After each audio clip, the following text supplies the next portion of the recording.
I'm not sure I'm going to speak quite as eloquently as everybody else, because that's been wonderful. Jenny, you've kind of nail on the head situation for everything there with regards to accommodation. Yeah, so we are based in Dundee. We're up on the Braes of the Carse, so we've got this awesome view over the Carse Gowrie and the Tay and Fife, and if you get kind of further up, we can almost see Caroline. We can pretty much see Ochterhouse, so we've got the kind of a big panoramic view. So it's just a 150-acre grass farm. It's a bit of a combination of things at the moment, with a kind of a bigger long-term plan in terms of farming, in a farming sense. A proportion of the land's let out to neighbour, and then we have sort of some smaller enterprises. We've got a regenerative vegetable growing kind of element to the business.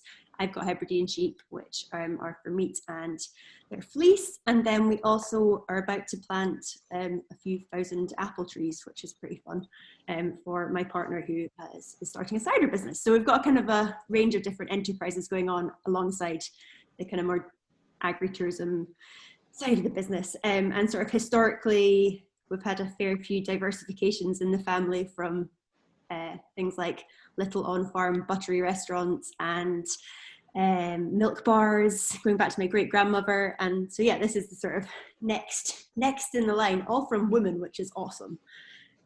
So we do a range of different things. We've got a converted steading space, which is a big barn that we host pretty much anything in, from weddings to kind of low waste local produce markets. We do farm lunches, or using produce that we grow on the farm for lunches, brunches. We do community events, corporate events. We also hold educational workshops. So we do things like Grow Club for kids, which is basically teaching them how to grow, kind of foster a connection to the land a little bit better, and the food that they're eating. Yeah, so kind of a range of different things in the venue space. And then we've got 3 self-catering families, and then we've got 3 huts, which are, oh, my connection's unstable. Hopefully you can hear me. Am I still there? Yeah, you're still here. I think we lost you slightly. Okay, sorry. Yeah. We all have this rural internet problem as well. So we've got 3 huts, 2 are fully off grid, and 1 is kind of more on the grid. Yeah, so that's kind of like a range of different things that we do on the farm. We've got 8 staff in total, which includes family members, as well as like a few additional family members who assist every now and then. So they're not included in the 8.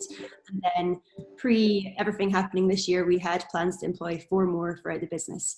So yeah, kind of a range of different things. We most of our income comes from weddings, which obviously this year have not been able to happen.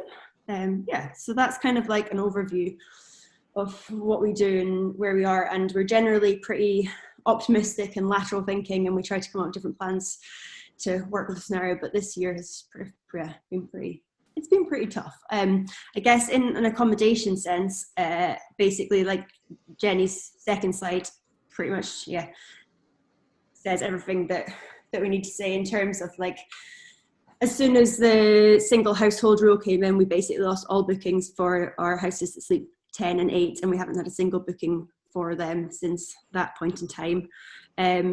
The tiers level system was pretty disastrous. 80% of our bookings come from Edinburgh and Glasgow.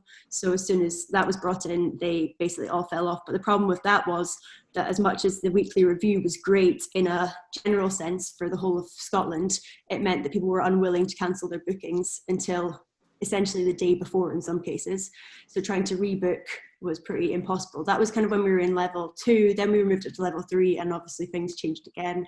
Trying to get bookings, as with most of the other people involved in this, from your own county is pretty difficult, even though Perthshire's massive. Like, we were pretty positive that we'd managed to get a few, and we did. We got like 1 or 2, and then we found that we still had the bookings open on the website, so we take bookings without any sort of conversation before they take place, and we were getting loads and loads of bookings from areas that were in level 3 and 4 automatically through the website. And I was like, do people not know what the rules are?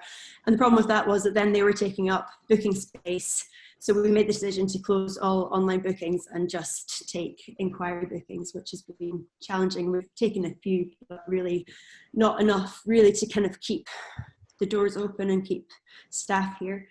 So I guess the position we're in now is that all of our staff are furloughed. There's a couple of them that are doing flexible furlough or in sort of a day a week, but it's pretty much me on my Todd.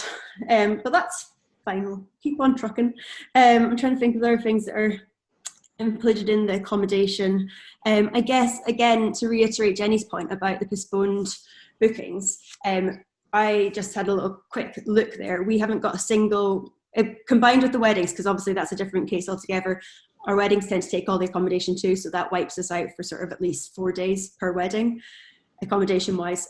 We don't have a single weekend left for 2021 in any of our huts anymore. And actually that's not even just weekends. The infield hasn't got a 2-day stay until October, I think, next year. Not only does that kind of pose a cash flow issue because we're keeping their money this year, which is keeping us afloat. But if we don't have any revenue for next year coming in from those, that's a bit of a disaster waiting to happen. And then there's also the brand impact, that if people can't get a booking somewhere that they want to go, they kind of forget about it and that's it. And it's a kind of, I think that's pretty important to me. I want to make sure that we're kind of, here for people when they want to book. And if we haven't got any availability next year because it's all full of postponements and postponed weddings, then I guess that's a bit of an issue. So accommodation wise, that's kind of where we're sitting. We've got nobody here at the moment when we were pretty much full for November and December, almost 100% occupancy, including the kind of taking into account the odd day in between for kind of COVID deep cleans. And then weddings wise, that's a bit traumatic, to be honest. We haven't been able to hold an event in the setting since March.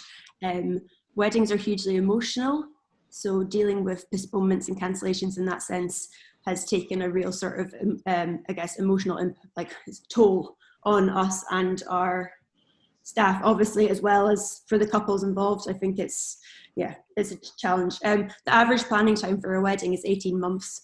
So although we're saying we're postponing people to next year or the year after that, the general long-term impact of this year doesn't just end when COVID stops for us. We're going to be seeing this for 2 years in advance of that. And we're not just going to be seeing that in how we run our business day to day. That's financially, that's emotionally, it's in a kind of a huge sense. So I sound like I'm being really super negative. I'm generally a really positive person, but this is, pretty rubbish. So there's also kind of the added sort of stress element of, we were given a £25,000 grant right at the very start, but there's been no additional funding for venues or events industry from that point. That 25,000 basically left the bank as soon as it came in, with a couple of cancellations for weddings that were in full lockdown. So that wasn't particularly handy. And then there's been a whole heap of different things. So the CMA, so Competition Marketing Authority, basically gave advice saying that venues should refund 100% of bookings, despite the fact that we obviously spend a huge amount of money just in kind of all senses for an event, from the admin to the show runs, to every element, but also there's the expectation that a venue should always be of a certain standard. And there's the maintenance too, which is apparently not taken into account. So our running costs of a venue don't come into the irrecoverable costs associated to an event. So essentially they've told us that we have to pay back everything relating to any event that can go ahead. So our contracts are not worth the paper that they're written on. Then there's also a problem with regards to things like insurance companies coming after us for subrogated claims. So the list kind of goes on and on and on with the weddings. And there's also the other issue with the weddings, in that people need a bit of time to plan a wedding, even if it's kind of, so for example, our weddings that are due to take place in April, we may be in a position where actually we could hold a slightly larger than 20-person wedding in April, but people don't want to wait for, they don't want the kind of 3 months leading up to their event being kind of stress filled, and there's final decisions to make and people to invite. So we're currently postponing our April 2021 weddings, and definitely kind of speaking to May as well. So it's a kind of, it's a long-term problematic issue. I guess sort of financially as a family, My sister does the sort of veg stuff. She's relatively self-sufficient in that in terms of finances.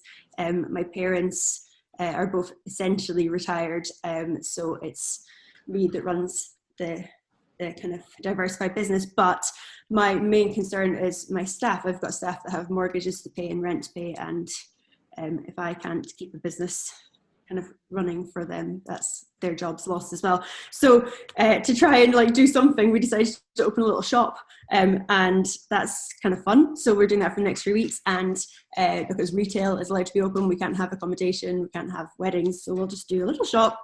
So sort of like after that, we're kind of, and taking costs off, we're kind of making about £900 a week, so that's good. That's paying some bills. So there's some positives to take out of that. But yeah, I guess the numbers on this slide are not super brilliant. The projected bit's really hard because obviously we've not been open for as a venue since March. So we generally would be taking bookings for events throughout the year, but we haven't been able to do that. So it's really hard to project what we would have lost in terms of venue, apart from taking previous year's examples. But we've only been open for 3 years, the first of which was relatively quiet because we were just finding our feet. So it's kind of hard to project what that would be. And yeah, I think that's probably most of my points. Are just on 110 miles an hour. But yeah.